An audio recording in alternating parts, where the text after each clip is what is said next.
It is believed that the woman in Rome, the city of seven hills, is none other than the Queen Mother.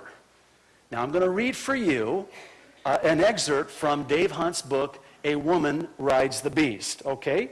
Hold on to your seat and don't stone me to death yet, okay? Bishop Fulton J. Sheen wrote an interesting book in which he predicted that Islam would be converted to Christianity through a summoning of the Muslims to a veneration of the Mother of God. He reasoned thus: the Quran has many passages covering the Blessed Virgin. First of all, the Quran believes in her immaculate conception and also in her virgin birth. Mary, then, is for the Muslims the true Sayyida, or lady. The only possible serious rival to her in their creed would be Fatima, the daughter of Muhammad himself. But after the death of Fatima, Muhammad wrote, "Thou shalt be the most blessed of all the women in paradise after Mary."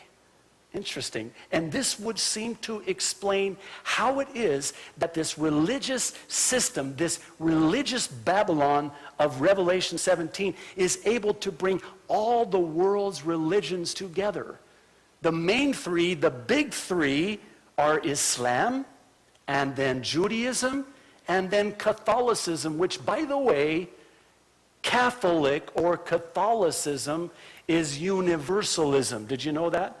Catholic means universal, all-encompassing.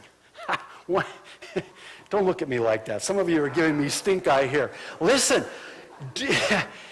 you know, be a Berean. Don't take my word for this. You be a Berean and you search the scriptures and you do your research and you see if what I am presenting to you is true or not. You don't take my word for it. I can make mistakes. I've made 2 mistakes in my entire life. My wife suggests there's quite a bit more than 2, but that's her interpretation of it. So you've got this religious Babylon now, Revelation chapter 17, that is believed to come from Rome. Now, I believe that this Babylon of Revelation 17 is coming together right now before our very eyes. Oh, but by the way, you won't hear about it in the news. I'm sorry. Fox even, CBS, NBC, ABC, for sure CNN. You'll never hear any of this. What I'm about to show you, you'll never see on CNN. You ready for this? I'm going to show you something on the screen here. I'm going to show you a few things on the screen here that would suggest that this Babylon of Revelation 17 is just now on the cusp of finding its complete fulfillment right before our very eyes. Notice this European Union poster. It has the painting of the Tower of Babel, and it was the inspiration for the architecture of the European Union Parliament building that now stands on the border between France and Germany in Strasbourg. This poster was created by the EU to encapsulate the dream of this emerging union. The structure at the center of the poster is a modern representation of Pieter Bruegel's Tower of Babel, which symbolizes an EU that is many tongues, one voice. Remember what the Tower of Babel represented and why God had to confuse their languages? And from that came all of the different languages and tongues? Well, now they are sort of reversing it. You know what I find interesting about that, just as a side note here? Evil, E-V-I-L, is backwards live, L-I-V-E. See, they're reversing it, diabolically so, diametrically opposed to that which is true and right, and this is evil.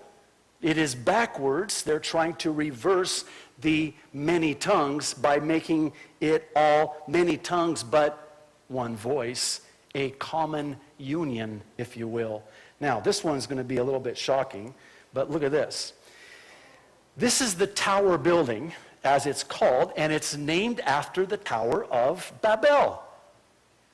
I'm not the sharpest knife in the drawer, but there's quite a similarity there, I think, okay? Now, this tower building houses the Fifth Parliament of Europe.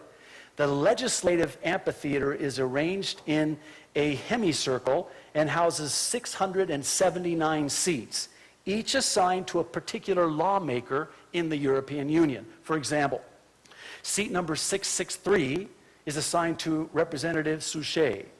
Seat 664 to Thomas Mauro. Seat 665 to Ziziner. And 667 to Representative Cappato. In between Zizner and Cappato is an empty seat, unallocated and unfulfilled, yet it is seat number 666. It has never been occupied, but it is ready for its occupant. How convenient. What a coincidence. Oh my goodness. Okay, now, remember now, John's giving us this vivid and even graphic imagery of this woman riding this beast on 7 hills, okay, or 7 seas, believed to be Rome, this religious system. So the woman who rides the beast, you ready for this? This is an actual photograph of the front of Council of the European Union building in Brussels, Belgium. It's a sculpture of a woman riding a beast. What a coincidence. And it's not just any woman. She looks a little bit, well, I'll let you fill in the blank. Here's another one. This one from the European Union Parliament building. Same sculpture. A woman riding the beast. Here's a European Union postage stamp. This dates back to 1984, and it's a stamp to celebrate European community landmarks. Now, this is their wording. It portrays the beautiful Europa riding the bull over the sea, assisted by a cherub. Now, what's interesting is if you count those waves, well, first of all, they're more like hills, and what a coincidence, there just happens to be 7 of them. And actually, this beautiful Europa looks more like a harlot, like John writes, and she's riding this horned beast on 7 hills. Time magazine, an article on a united Europe. There she is again. Hello, how you doing? Here's a European phone card from Germany. How about the euro? I think, John, when he saw, some believe the year 95 AD, when he was banished to the island of Patmos and he received the revelation that he was told to write that which he had seen, that which is now, and that which will take place after, he saw this. He saw what I'm showing you now. He saw a European Union, a 10-nation confederacy, a religious Babylon that would emerge from the city of 7 hills, and there would be this woman, this harlot, this spiritual adulteress that would ride this beast. And again, the imagery is very, graphic, and I believe we're seeing it come to pass right before our very eyes. Now, if a lot of what I'm sharing with you is new to you, that's okay. I understand, some of you, I can just tell as I look at you, you're just going, whoa, wait a minute, can we just back up? I'm still in Iraq. You've got me in Rome. Can we get back to Iraq? Yes, we can. That's Revelation chapter 8.